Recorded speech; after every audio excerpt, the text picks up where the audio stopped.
Welcome back, everybody. This is the second part of this episode. We did the positives last segment. Voice crack there. Sorry. And now we're going into the negatives, and there were some big negatives. Let's start off with the tie. Browns Steelers tie. First of all, I'm gonna address the Browns here because this was the most Cleveland thing to do. The Steelers hand the game to you, but you couldn't get out of your own way to get a victory. You've won one game in 2 years, and you couldn't do it. Now, Hugh Jackson's record is 1-31-1. But the Browns aren't the thing here. If I'm a Steelers fan, I'm terrified this season. Yes, James Conner played well. But do you think he can consistently do that? I don't. You got lucky with a tie against the Browns. The Browns should have beat you. And now you're at home versus a team that just railroaded the Chargers.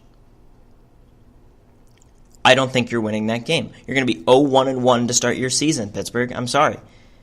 And that puts you 2 games in the hole behind Baltimore or Cincinnati. I'm going Cincinnati because I think they're going to win that game. Spoiler alert.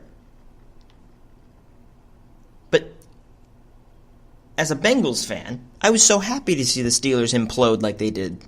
Because everyone's been talking about this defense saying that it's new, it's improved, it's one of the best in the league. I'm so high on them. What changed? This defense is the same old garbage defense. You played against a Cleveland team, against a Tyrod Taylor who completed 15 passes of the 40 he attempted. You barely stopped the run. And then you imploded. You forced them to punt, but it's the Browns. You're not playing some world beater defense. Offense. You're playing the Browns. The 0-16 Browns. And you couldn't seal the deal. Not to mention a slot receiver as a wideout got 100 yards on you. If I'm Pittsburgh, that's unacceptable. Because then what's A.J. Green going to do to you? What's John Ross going to do to you? What's Michael Crabtree going to do to you? Or John Brown? The Steelers look like a mess. And they hope Le'Veon better get there soon. I don't think he will. And Le'Veon's one step closer to San Francisco. That's the only place he can go. I think, realistically. And Le'Veon Bell's still not in the building. He's probably not coming back till week 10. And by my calculation, at that point, you'll be 3-7. Again, that's with a victory over the Chiefs. If you lose to the Chiefs, you'll be 2-8. That's how bad your team is without Le'Veon Bell. And Antonio Brown's not helping you out much either. But let's get to the biggest stinker of week 1. New head coach. Do your job. Do any of those ring a bell? Well, do your job. It's the Patriots. But what team is modeling themselves after the Patriots? Oh, the Detroit Lions. My God. One of the worst performances I have ever seen. That game was over in the third. 31 points in the third quarter. And you couldn't beat them? First of all, it was a tie game in the third quarter. And I know people who are Lions fans who must be outraged by this. Hold on. Okay, I'm going to try and keep my cool because this was atrocious. This was horrible. Game was tied. You came out with a score. First drive was you scored a touchdown on the first drive, Detroit. What happened? I'll tell you what happened. Pick six. A punt return by Andre Roberts, a former Lion, who was a Falcon last year. Isaiah Crowell, a former Brown, took it to the house on a 70-yard run, or a 60-yard run. I don't remember how long it was. That's 21 points right there. So where did the other 10 come from? One from Sam Darnold, and one from a field goal. 48-17 at home. It was so bad to the point where all the Detroit fans were gone. And all you heard in a Detroit Lions stadium was Jets, Jets, Jets, Jets. If that doesn't sum up your season right now in one game.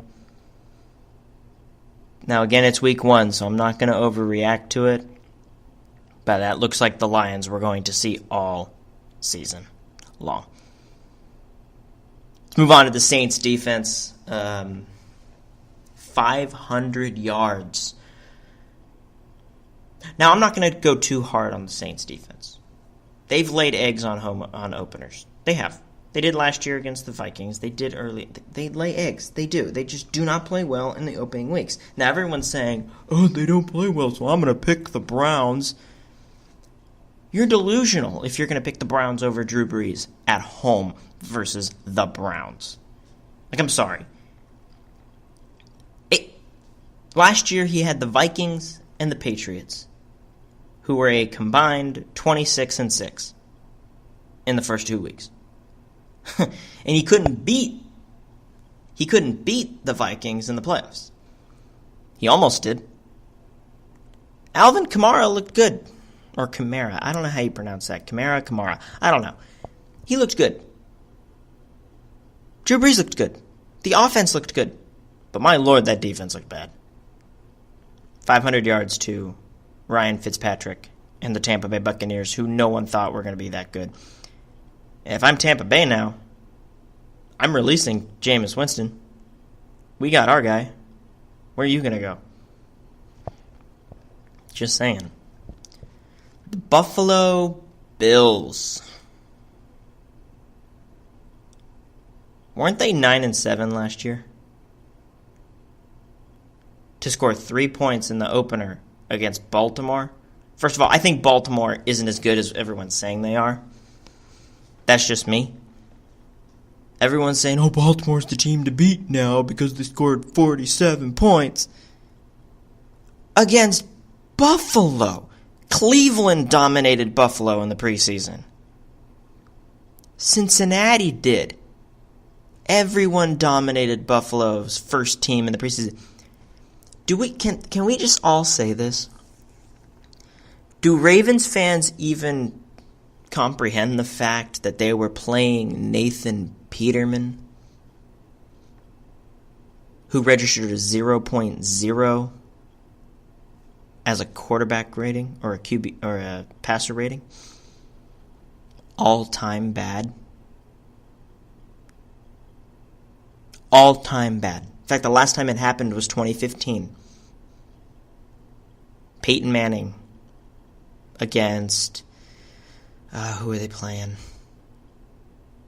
I don't remember who they were playing, but it was Peyton Manning. That was when he was benched for Osweiler. My lord. Buffalo. Defensively, you looked bad. You didn't look great. Nobody scares anyone up front anymore.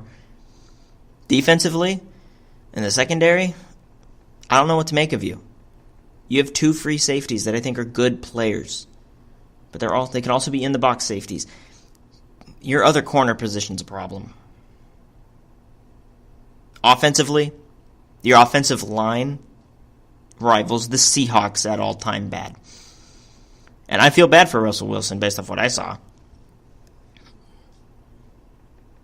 And we're not really going to get to Russell Wilson because I think the Seahawks are going to be better, and I'm not going to talk about that much.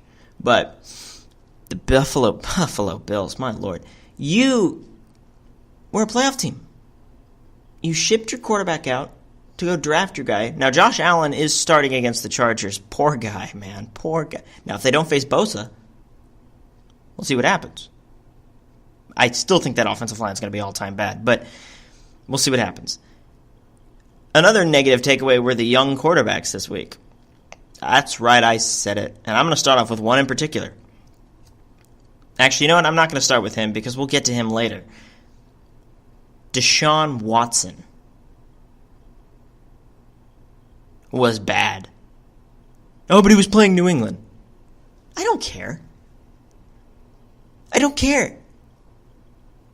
What do you mean he was playing New England? He played New England last year and torched them to the point where Tom Brady had to throw a game-winning touchdown to Brandon Cooks, who looked great as a Ram yesterday or on Monday. I don't even know what day it is. What day is it today? It's Wednesday? Yeah.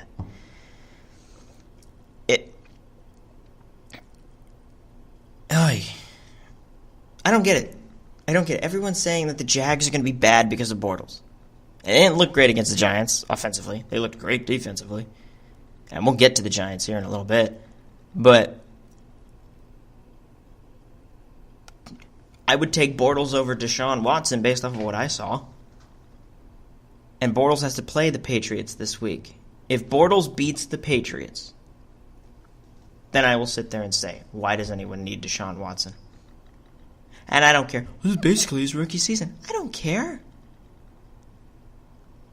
You were destroying teams left and right before you tore your ACL last year in practice. You single-handedly beat my Bengals in a close game. That was the closest game they played. Other than that, it was a shootout against the Chiefs. It was a shootout against the Patriots. And it was a shootout against the Seahawks. There's no excuse for Deshaun Watson. I'm sorry for him to be that bad. Marcus Mariota. Now, if you want to talk about a guy that has no excuse for being bad, Marcus Mariota has zero excuses for being bad. New system. All this stuff. I don't care. For you to be making the throws that you are making is a problem. This is an issue. Now, Derrick Henry looked good. Looked okay. Deion Lewis looked awesome. The receiving core looked abysmal. And now you lost Delaney Walker for the season with a fractured ankle. And you want to come out here and say it's not Mariota's fault? The defense kept you in the game. It was your inability to move down the field. And you threw picks. You went for it on fourth down when you were 10 yards away from the first down marker and the end zone. So don't come at me and say that it wasn't Mariota's fault. That was all Mariota's fault. Now, all that aside, those uniforms look pretty damn good. I love those new Titans uniforms. They look good. And in my opinion, the biggest stinker of week 1. And I'm just going to touch on it because I'm going to go into the next segment talking about it a little in the middle of it. Dak Prescott. And I'm so happy to be right on this one. Because everybody told me, he's good. He's bad. He sucks. He's the worst he's the 5th ranked quarterback in his division. But you probably ask me, wait, there's 4 teams. Yeah. Nick Foles is better than Dak Prescott. I said it.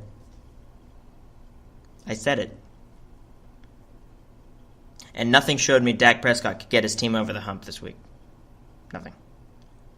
Moving on to the next segment, where I was right. And many of you may disagree with me on these. But I'm right, and you'll know it when I say it. Stay tuned.